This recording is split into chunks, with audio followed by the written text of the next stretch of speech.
కదా. ఓకే సరే మేడం మంచిగా చెప్పింది కదా మీకు అందరికి. మేము కూడా చెప్తాము సరేనా. మీరు కూడా ఫస్ట్ క్లాస్ లోకి ఇళ్ళకి రావాలి. మేము కూడా మంచిగా అన్ని చదవడము రాయడము అన్ని ఆటలు పాటలు అన్ని నేర్చుకుందాం సరేనా. అందరూ వెల్కమ్ చెప్పండి అందరూ.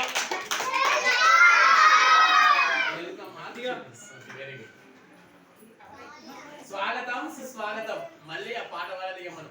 పిల్లలకు స్వాగతం అంతే. అంగన్వాడీ పిల్లలకు స్వాగతం. మా మేడకు కృతజ్ఞతలు. పిల్లలు మంచి తయారు చేసి